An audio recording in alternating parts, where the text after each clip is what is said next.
Vamos con nuestra sección de migración, ¿verdad? Asesoría migratoria para todos ustedes. Cada lunes siempre tratamos de ayudarles y precisamente para que nadie los vaya a engañar respecto a información. Y ese va a ser el tema de este día. Vamos a hablar sobre no sea víctima de una estafa o engaño. Y está con nosotros Heriberto Rivera de manera virtual para podernos decir cuáles son esas estafas más comunes y comprender también cómo se manejan los temas de migración y así no caer en una estafa. Heriberto, buenos días. Buenos días, pa, mucho gusto estar contigo. Igualmente, Heriberto, cuéntenos. Hoy vamos a abordar este tema tan delicado, no ser víctima de un engaño o estafa. Mira, es un tema muy importante porque es algo que vemos a diario en la oficina. Personas nos cuentan que han sido víctimas de una estafa o por medio de llamadas y nos dicen cierta información y nosotros damos cuenta que lo están engañando. Entonces hay que tener mucho cuidado cuando uno selecciona a cierta oficina para que le haga un proceso migratorio y estar pendiente de esos engaños. Hay que ver que no se dejen llenar los oídos como hacen muchas personas y le dan mucha labia y a veces muchos terminan siendo engañados, y de lo que queremos hablar esta mañana. Y quería enfatizar siempre una reciente estafa o estilo de estafar a la gente que he visto localmente en El Salvador. Hablemos entonces, Heriberto, un poco acerca de esas emergencias que de repente pueden ocurrir, alguna necesidad, de repente algún familiar que falleció y nosotros necesitamos viajar y todo esto. Es un tema muy importante porque suele haber estafas de acuerdo a esto y se aprovechan de esta necesidad que llegamos a tener. Así es, mira, hoy porque las citas de visa se están tardando tanto. Bueno, hoy menos que los meses anteriores, que estaba tardando más de un año. Hoy está 7 a 8 meses, se tarda en obtener una cita en la embajada. Me he dado cuenta, por medio de una cliente, que hay una oficina en El Salvador, no quiero dar nombre porque no voy a estar acusando a nadie, que una oficina está utilizando ese medio de decir, te vamos a conseguir una cita de emergencia para que tengas tu cita más rápido, para que puedas ir a, si tienes que viajar pronto. Entonces le están diciendo a las personas, te vamos a conseguir una cita de emergencia sin que haya una razón para esa emergencia, para esa cita. Y es lo que tenemos que estar pendientes. Si uno busca en la página web de la embajada, ahí aparece el consulado americano, te explica por qué y cómo se puede conseguir una cita de emergencia. Y ahí explica exactamente. Dice, si usted tiene, voy a leer textual, si usted tiene una urgente necesidad de viajar debido a una emergencia, y pone en paréntesis, como tratamiento médico, de vida o muerte, fallecimiento de un familiar inmediato, o si hará un viaje de negocios y necesita una cita rápidamente, y también da otra información. Entonces, para yo solicitar una cita de emergencia a un cliente, tengo que tener una razón válida, porque primero nosotros tenemos que programar una cita regular, y después le enviamos a la embajada un mensaje solicitando esa cita de emergencia y enviamos evidencia de la necesidad de esa cita de emergencia. No es que yo tengo una cita y voy a solicitarla así, sin tener una razón válida. Pero esta oficina le está diciendo a los clientes, mira, te podemos conseguir una cita de emergencia, te cuesta $200 aparte ese proceso y vamos a ver cómo lo hacemos. Posteriormente le dicen, mire, no se pudo conseguir la cita de emergencia, pero ya le cobraron los $200 y no hay devolución. Entonces, es importante que sepan eso. Si le ofrecen una cita de emergencia, hay que tener una razón válida. Y muchas veces hay razones válidas y no dan la cita de emergencia a la embajada americana. Tristemente, no las permite. Entonces, hay que tener mucho cuidado. Si bien es cierto, las citas están tardando 7 o 8 meses, de vez en cuando, y son excepciones, la embajada publica en su calendario de citas para el consulado, citas para meses más recientes, más cercanos, pero esas son excepciones. Recientemente, casi en los últimos 2 meses, no se ha conseguido casi ninguna. Entonces, sí, a veces se puede conseguir una cita rápida, que es lo que estas oficinas dependen de conseguir una cita rápida para decirle a la persona, mira, te conseguimos una cita de emergencia, cuando en sí no era cita de emergencia, sino que la embajada puso a disponibilidad cita para meses más recientes y las consiguen, pero no se han conseguido últimamente. Entonces, que tengan cuidado, porque cobrar $200 por ofrecer una cita de emergencia para mí es injusto a las personas cuando en sí están engañándolos. Sí, totalmente, y sobre todo porque el dinero es muy delicado, ¿verdad? Es un tema muy delicado y qué bueno que también que existen estos apartados acá en Hola El Salvador para que usted que nos está viendo se dé cuenta de cómo funcionan las estafas respecto a temas migratorios acá en El Salvador. Heriberto, hablábamos sobre las emergencias que llegamos a presentar. ¿Qué otro tipo de estafas son las más comunes? Mira, hay varios tipos de estafas. Por ejemplo, asesorar incorrectamente para beneficiar al abogado o al asesor migratorio. ¿Cómo es eso?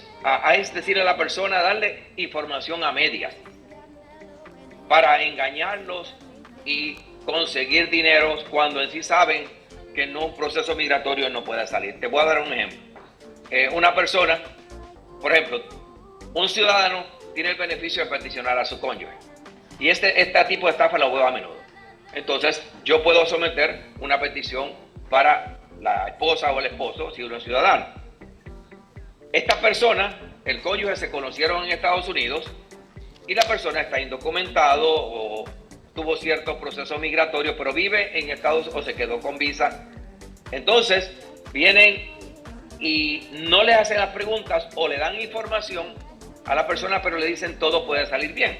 Y el ejemplo es, digamos una persona, y esto es un ejemplo común, entró por la frontera, se entregó a migración, migración lo citó para una corte y esta persona no se presentó a corte. Pasan los años, contrae matrimonio con un ciudadano o una ciudadana y comienzan un proceso migratorio. El día que van a la cita con el abogado o asesor migratorio, le dicen, mire, esto sucedió, yo iba pasando, pasé la frontera, me dieron una cita y no me presenté, ¿qué puedo hacer? Y le dicen, no, mira, como te casaste con un ciudadano, tienes derecho a la petición. Y eso es verdad. Pero no le dijeron la parte más difícil, que si uno faltó a la Corte de Migración, tuvo una deportación, una ausencia, y eso conlleva un castigo de 5 años después que uno sale de Estados Unidos. Entonces, la persona viene, hace un proceso migratorio, se regresa al país y le dicen, mira, vas a regresar tal vez en 6 meses menos para Estados Unidos. Cuando llega al consulado a la entrevista, el cónsul le dice, no, lo siento mucho, tienes un castigo de 5 años por haber faltado a la Corte de Migración. No te podemos dar la residencia. Eso es una estafa, porque dieron información a medias y no le dijeron todo lo que podía suceder. He visto ese caso un montón de veces en mi oficina y hay otras más, por supuesto. Podríamos hablar también, Heriberto, para que las personas conozcan y no entren en algún engaño, cómo funciona el proyecto de ley para la reforma migratoria. Mira, la reforma migratoria que prometió el presidente que está en Estados Unidos ahora, el señor Biden, comenzó con un auge tremendo. Decían que a los 100 días iba a haber una reforma migratoria y los medios de comunicación se volvieron locos dando información.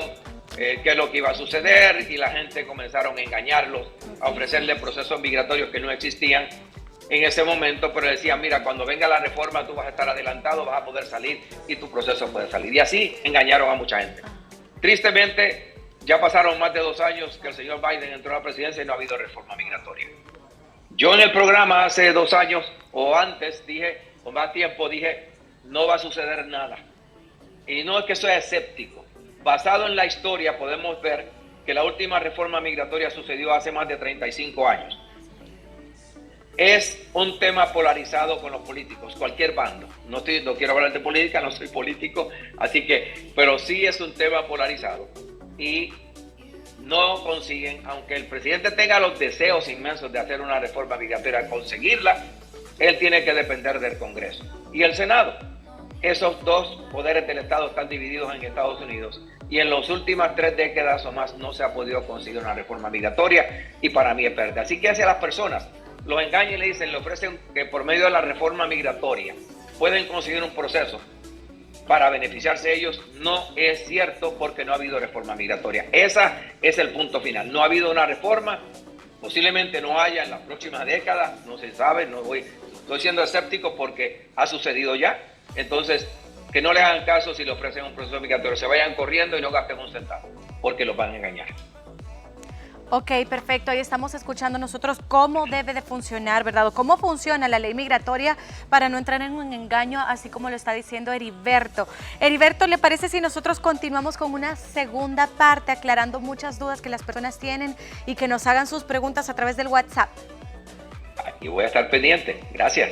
Perfecto, Heriberto se va a quedar con nosotros. Ustedes desde ya pueden hacer sus consultas si tienen alguna duda, si les han dicho algo, fueron a alguna asesoría y usted se quedó como que esto es demasiado bueno para ser cierto.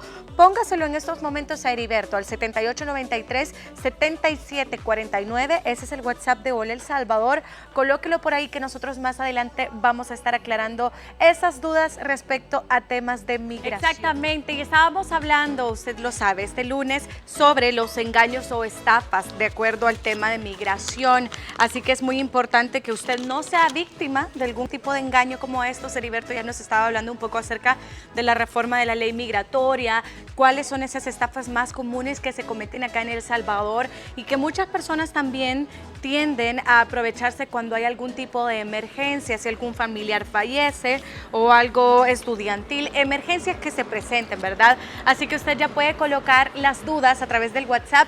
Heriberto ya está nuevamente con nosotros. Me encanta, Heriberto.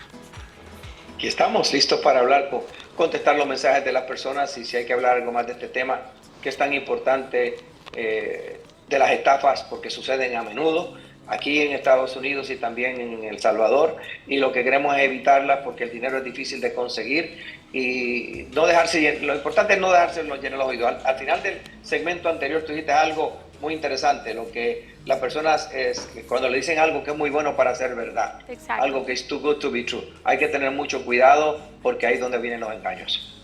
Perfecto, tenemos la primera consulta, Heriberto, y dice así: mi hermana acaba de ir a solicitar la visa, donde le llenaron los papeles, le dijeron que era seguro que le daban la visa por la edad de ella y porque tenemos un hermano ciudadano americano y siempre se la negaron.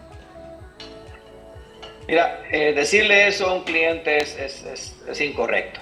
A todos mis clientes yo les digo, nunca hay una garantía, ni puedo garantizar la visa porque yo no soy el que tomo la decisión. El cónsul durante la entrevista, una persona puede llenar todos los requisitos y si uno le dio alguna pauta para desconfiar, el cónsul va a negar esa visa.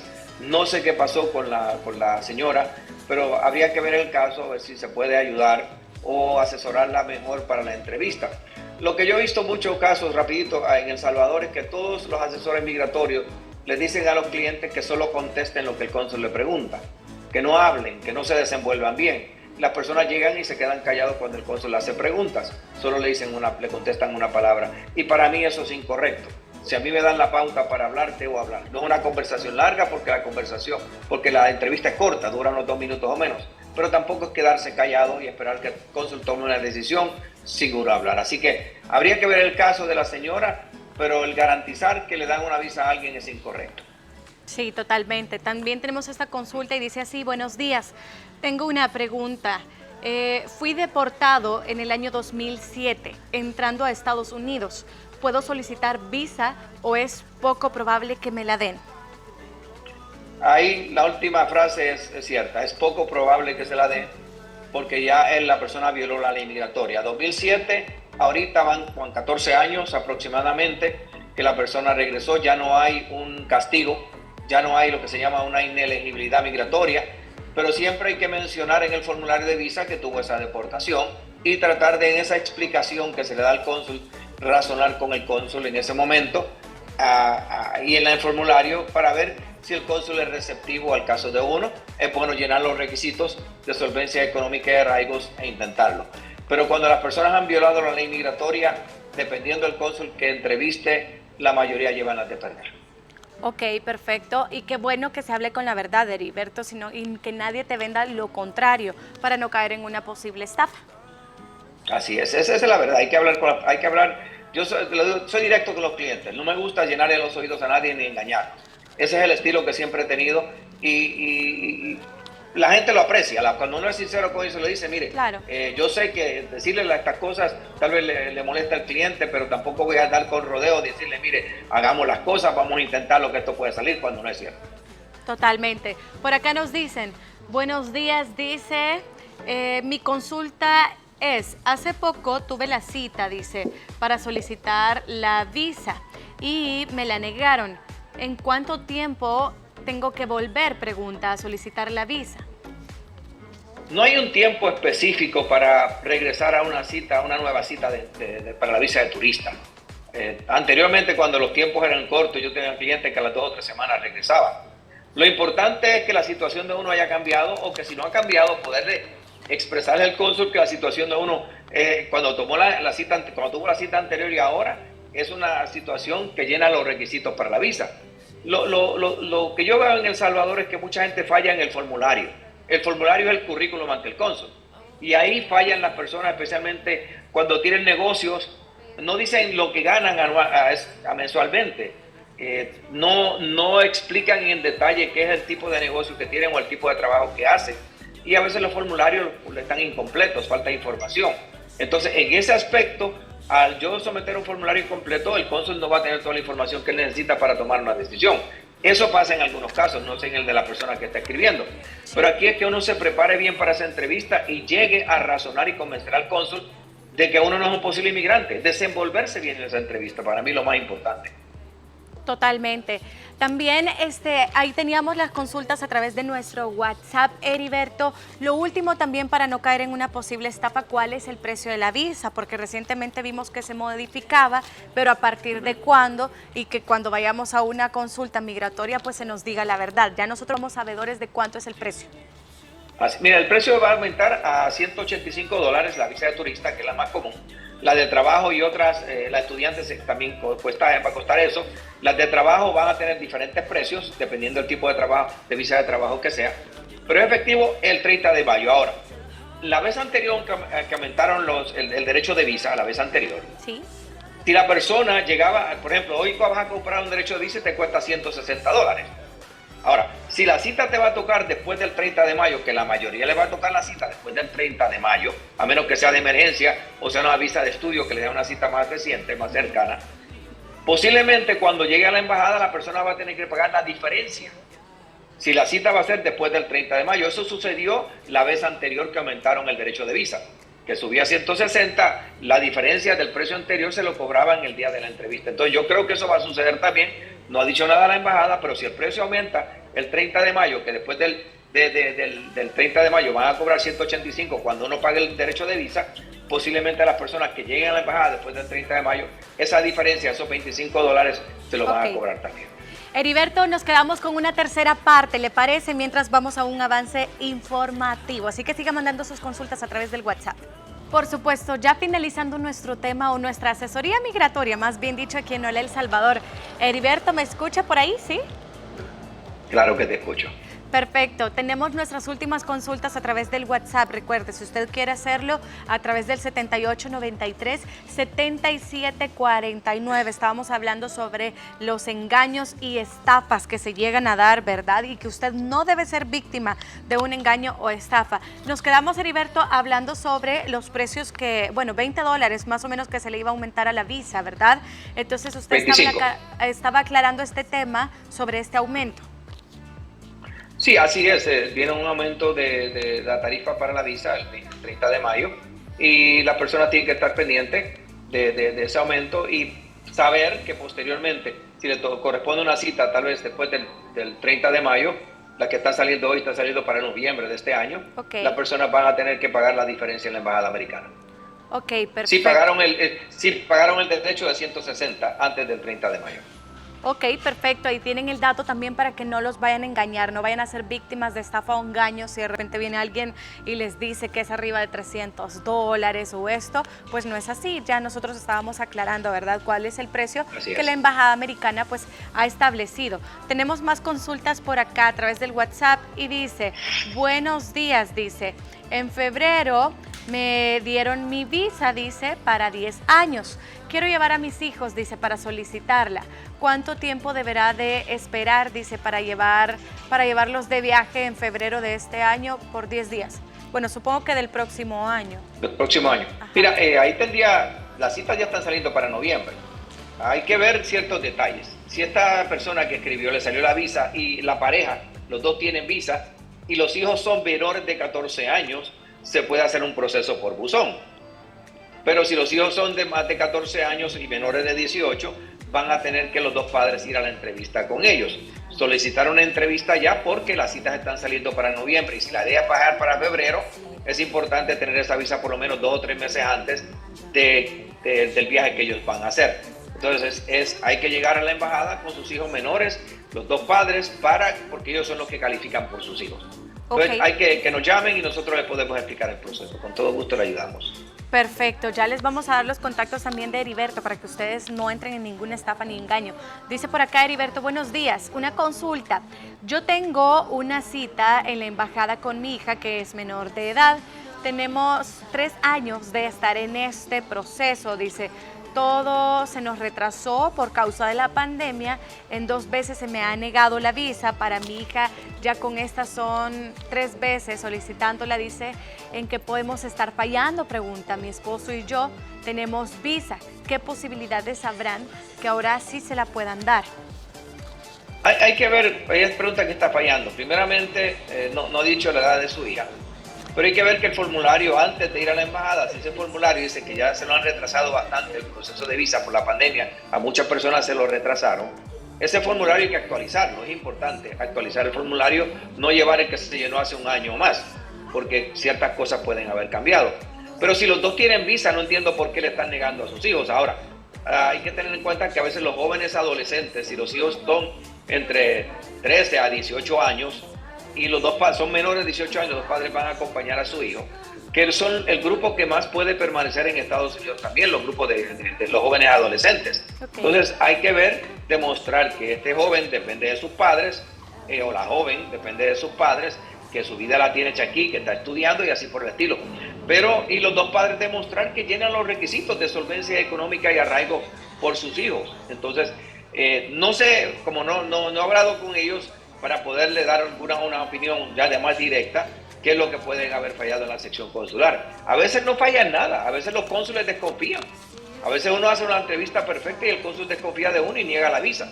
Y es difícil predecir la decisión que va a tomar el cónsul en ese momento, pero muchas veces depende del oficial consular la decisión si emite esa visa o no. Bueno, ahí estaba la respuesta, amiga, para la que estaba consultando a través de nuestro WhatsApp. Y ya lo saben, ustedes también pueden consultar de manera personalizada junto a Heriberto Rivera. Ustedes saben que siempre nos acompaña cada lunes con las respuestas bien acertadas y también lo pueden hacer su cita a ayudamigratoria@gmail.com. En pantalla les va a aparecer también los contactos. Ellos están en Instagram como Migración SV para que los pueda buscar y también los teléfonos, Heriberto. Pues los invito a llamar a los números 2298-9685, 2298-9686, 2298-9330.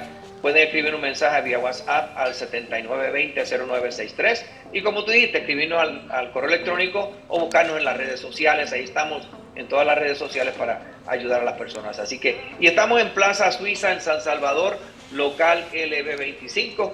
Lo solicitamos a las personas que hagan una cita previa para poderlos atender lo más rápido posible. Pero estamos a la orden de todas las personas que están sintonizando el programa para ayudarlos. Por eso este segmento lleva tantos años, porque siempre hemos tratado de ayudar a las personas.